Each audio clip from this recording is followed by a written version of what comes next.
Bonjour Tim, je partage avec vous aujourd'hui quelques frustrations que les gens ont, que j'entends souvent.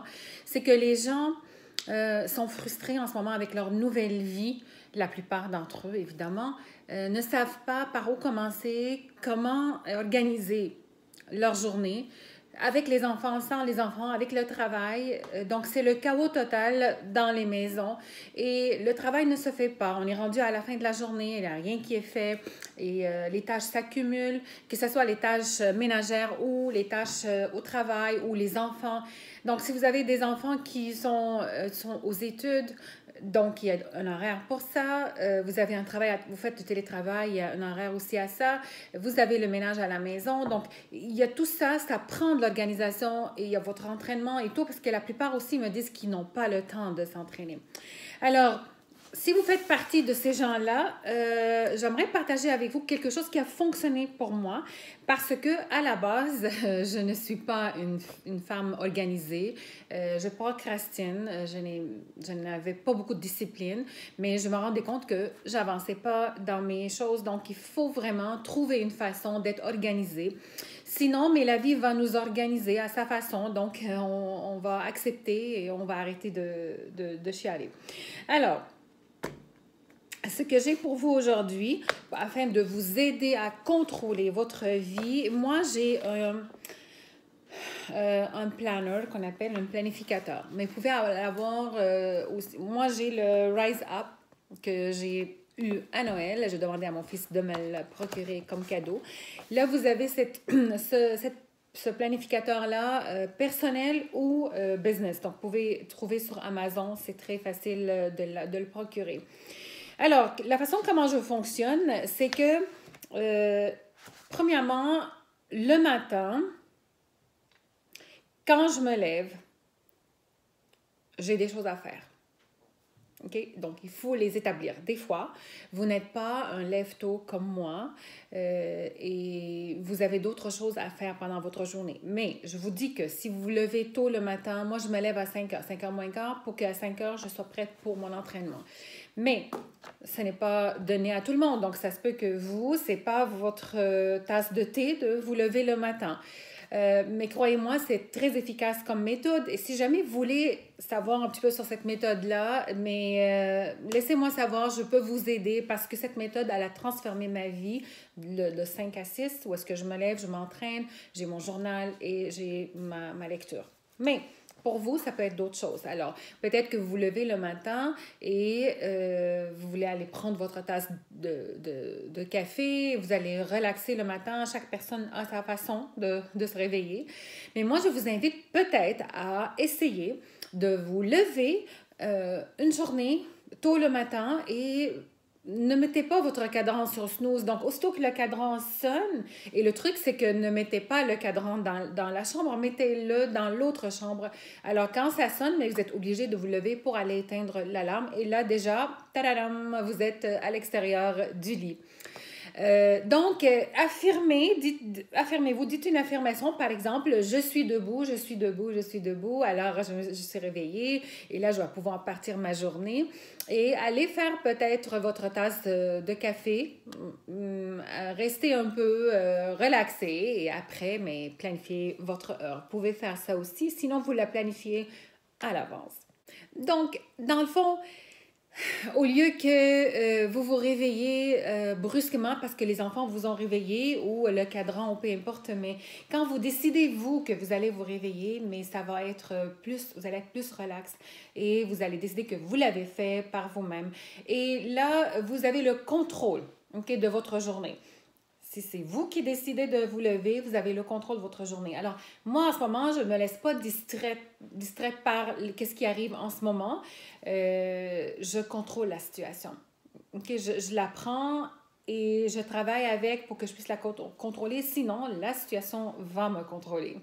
Donc, je vais vous demander que la première chose que vous allez faire dans votre agenda, par exemple, vous avez ça, c'est vraiment un modèle, mais vous pouvez trouver d'autres modèles aussi sur Google ou vous pouvez acheter un autre agenda. Mais la première chose, dites-vous, je vous demande quelque chose de très simple. Le matin, quand vous allez vous réveiller, demandez-vous 3 choses que vous voulez faire, mais ça sera pour vous. pour vous avant. Donc, j'écris exemple que moi, je vais faire mon 30 minutes d'entraînement ce matin. Donc, ça, c'est une chose pour moi. Je vais m'habiller. Donc, je vais prendre ma douche et je vais m'habiller aujourd'hui. Même si vous êtes à la maison, pourquoi pas? Vous pouvez vous habiller, vous maquiller, vous allez vous sentir bien. Donc, vous prenez 3 choses que vous faites pour vous et peut-être, je ne sais pas, faire des manicures. D'accord? Si vous avez des enfants aussi, bon, 3 choses que je dois faire pour aider les enfants. Donc, peut-être qu'il faut à 1 heure, par exemple, il faut vraiment établir des priorités. Donc, de 6h à 6h30, mon entraînement. De 6h30 à 7h, je prends ma douche, je m'habille. Et de 6h30, donc de 7h à 7h30, je fais mes ongles, par exemple. OK? Bon, les enfants, ils ont besoin de discipline. Alors, exemple, si mes enfants sont plus performants le matin, mais bon, alors leurs études, ça va être le matin. Donc, je peux dire qu'à 10h, les enfants commencent à faire leurs études. Donc, je vais les aider de 10h à 11h. Donc, vous établissez comme ça des priorités et ensuite, vous pouvez aussi faire des priorités pour votre business. Si vous travaillez à la maison, alors, exemple, quand on a donné du temps aux enfants, et là, je peux dire, OK, les enfants, maintenant, vous êtes responsables d'aller trouver une activité parce que maman, elle a quelque chose à travailler, il faut qu'elle les termine. Alors, ou bien vous jouez dehors, ou bien vous jouez sur votre tablette, ou bien vous étudiez, ou bien vous écoutez la musique. Maman, elle a besoin de cette heure-là. Et dans cette heure-là, là, c'est l'heure de business, l'heure de travail, dépendamment c'est quoi votre travail. Alors, si vous êtes comme moi, vous faites du coaching, mais bon, je peux dire que, exemple, de 1h à 2h, je vais répondre à mes courriels. OK? De 2h à 3h, de 2h à 3h, je vais écouter un podcast ou je vais écouter un webinaire ou je vais faire une recherche sur mon travail ou sur un produit que la compagnie a lancé. Donc, vous trouvez des tâches à faire, vous bloquez tout ça dans votre horaire. Et vous pouvez tout simplement dire que, exemple, rendu 6h, c'est fini. Alors, rendu 6h, mon travail est fini. Je ne réponds plus aux courriels, je n'ouvre plus mon téléphone, je n'y vais pas dans mon bureau, donc ça serait consacré à la famille, au souper et jaser tout le monde ensemble. Ne laissez pas les appareils électroniques contrôler votre vie. Et je vous conseille que le matin, quand vous allez vous lever, la dernière chose que vous allez faire, c'est de prendre le téléphone et commencer à défiler l'actualité sur Facebook ou sur Instagram. Ça, c'est du temps perdu. Vous aurez le temps durant la journée quand vous aurez accumulé ou quand vous aurez accompli les tâches nécessaires pour votre journée. Si vous avez lu le livre Eat That Frog, sinon je vous suggère absolument de lire, mais il faut s'attaquer à la tâche la plus difficile avant, parce que c'est elle qui est difficile, c'est elle qu'on n'aime pas, mais c'est elle qui est payante. Donc, il faut vraiment la faire au début. Alors, 6 mois pour aller recruter des gens, c'est quelque chose que j'aime pas, peut-être aller recruter des clients, mais je sais que c'est important pour ma business, mais c'est la première chose que je vais faire dans mon planeur. Je vais l'écrire de 1 heure à 2h. Ce n'est pas de vérifier mes courriels, mais d'aller recruter des gens. Comme ça, cette tâche-là est terminée. Mais si vous prenez votre téléphone et tout le long, vous êtes sur le téléphone en train de visionner une vidéo ici, un article là, mais le temps va passer et c'est le temps qui vous a contrôlé et ce n'est pas vous qui avez contrôlé le temps. Et l'autre chose, si vous avez un mari, un conjoint, c'est important aussi de communiquer avec lui pour savoir c'est quoi son horaire de la semaine. Parce que si lui, il a un horaire, mais là, en ce moment, on vit à la maison, on est confiné.